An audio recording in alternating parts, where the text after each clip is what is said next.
Benvenuti, oggi è giovedì 1 maggio 2025. Il sole sorge alle 6:06 e tramonta alle 19:48. La luna si leva alle 8:42 e cala a mezzanotte 36.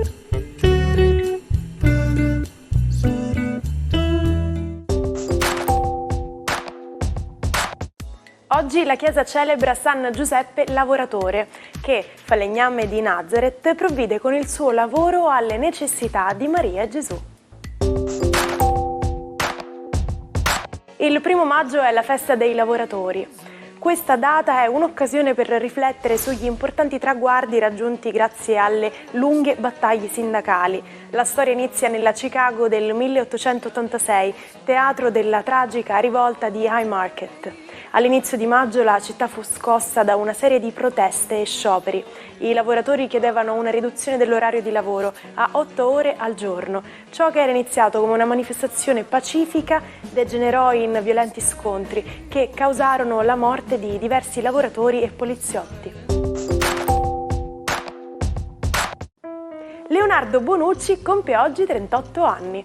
Difensore di spicco del calcio italiano, inizia la sua carriera all'Inter, passa poi per Treviso e Bari per raggiungere la Juventus, dove diventa capitano e simbolo di uno dei cicli più vincenti nella storia del club.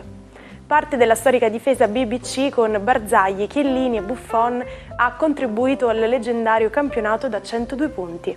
Dopo un breve e turbolento periodo al Milan, ritorna alla Juventus vincendo ulteriori scudetti.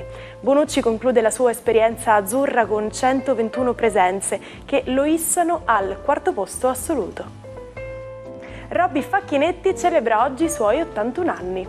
Icona della musica italiana, come frontman dei Pooh, la band ha raggiunto il culmine del successo nella formazione storica con Dodi Battaglia, Red Canzian e Stefano Dorazio, durata dal 1973 al 2009. Sotto la sua guida vocale i Pooh hanno vinto il Festival di Sanremo nel 1990 con Uomini Soli. Violante Placido festeggia 49 anni. Figlia dell'attore e regista Michele Placido e dell'attrice Simonetta Stefanelli, si distingue già dal suo debutto nel film 4 Bravi Ragazzi. Ha consolidato la sua fama con ruoli importanti in produzioni internazionali come The American accanto a George Clooney e Ghost Rider Spirito di vendetta con Nicolas Cage, mostrando la sua versatilità come attrice sul palcoscenico globale. 1 maggio 1941 a New York ci fu la prima proiezione di Citizen Kane, che in Italia sarebbe arrivato un paio di anni dopo la fine della guerra, con il titolo Quarto Potere. Prodotto, scritto, diretto e interpretato da Orson Welles, allora 25enne e al suo primo film, Quarto Potere piacque subito a molti e nei decenni è diventato il film che più di tutti si è avvicinato a essere considerato in maniera unanime il migliore di sempre.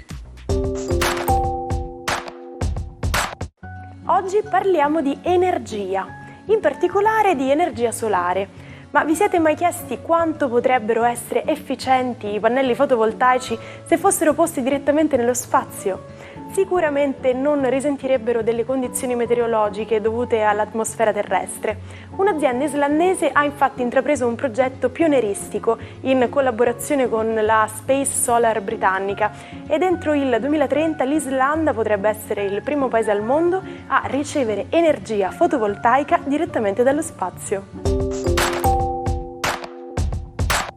Buon 1 maggio ai 12, oggi allietato da una luna assolutamente congiunta a Giove, parla di espansione, di benevolenza e di una primavera che porterà tanto. Vediamo cosa dicono i segni zodiacali. Ariete, è proprio con voi assolutamente.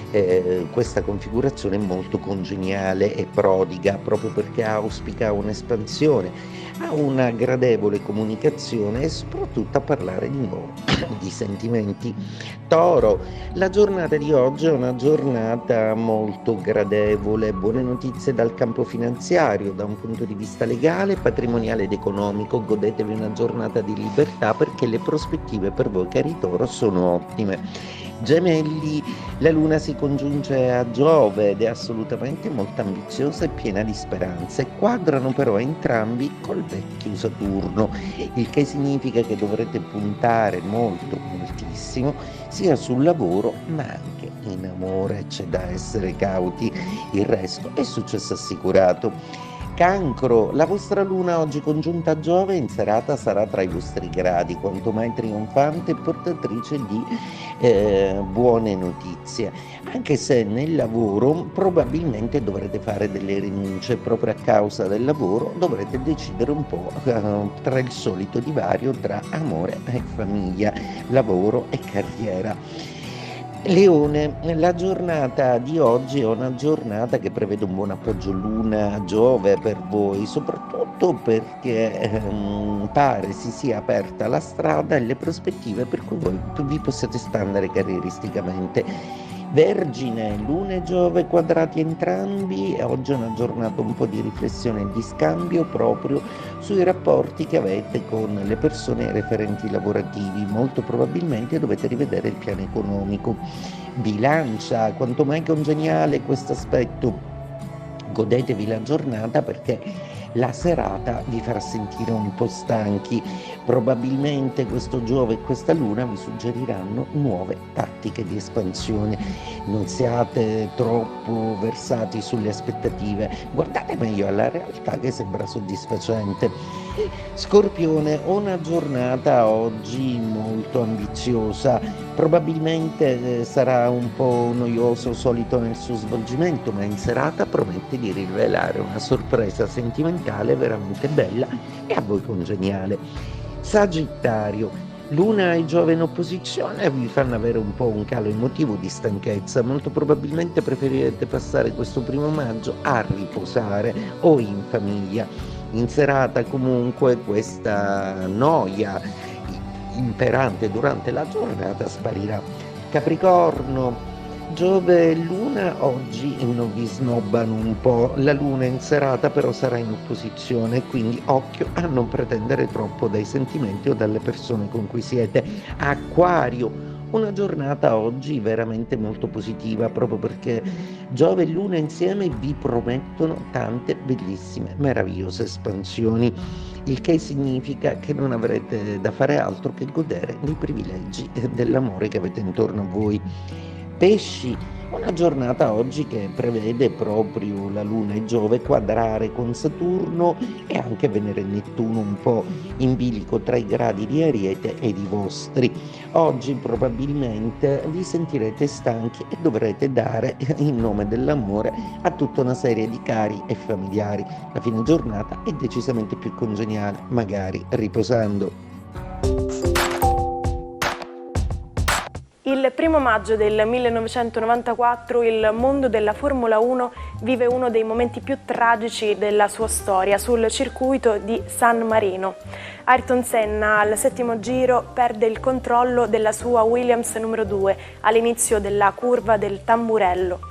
In questa curva, solitamente affrontata a pieno gas, la sua auto si schianta contro il muro a 300 km/h.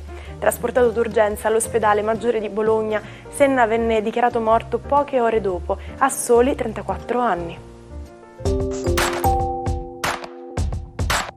Nella nostra rubrica oggi vi presentiamo un'espressione che ha attraversato i secoli: Tizio, Caio e Sempronio. Utilizzata per indicare persone non specificate o generiche, questa frase è il nostro equivalente del Tom, Dick and Harry inglese. A volte potreste sentire soltanto Tizio e Caio o anche solo Tizio per riferirsi a qualcuno in maniera ancora più generica. Questi nomi, radicati nella tradizione giuridica italiana, sono apparsi per la prima volta nel lontano 1100.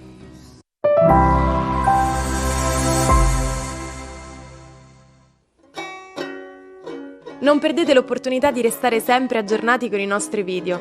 Iscrivetevi e attivate le notifiche per non perdere nessun nuovo contenuto. Oggi vi raccontiamo la storia di Vincenzo Cardarelli. Iniziamo con il dire che la sua infanzia Potrebbe essere considerata una sceneggiatura degna di un film drammatico. Cardarelli cresce in una famiglia molto povera, viene emarginato a causa di una malformazione al braccio e perché è figlio illegittimo. La sua istruzione si ferma alla quinta elementare, quando è costretto a interrompere gli studi, ma il suo desiderio di conoscenza non si placa. Così scappa a Roma, dove inizia una carriera nel giornalismo, scrive poesie e contribuisce alla fondazione della rivista letteraria La Ronda, lanciando un nuovo movimento letterario. Nonostante i successi professionali, la sua vita è segnata da una profonda solitudine.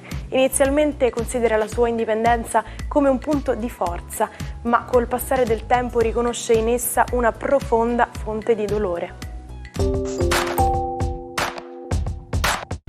Ci salutiamo con la frase del giorno. Nessun lavoro è insignificante. Tutti i lavori che elevano l'umanità hanno dignità e importanza e dovrebbero essere intrapresi con un'opera meticolosa. Anche l'appuntamento di oggi è volto al termine ed è meticoloso il lavoro che facciamo per fornirvi sempre nuove curiosità, modi di dire e celebrazioni del mondo. Io vi aspetto domani. Buona giornata dalla vostra Martina.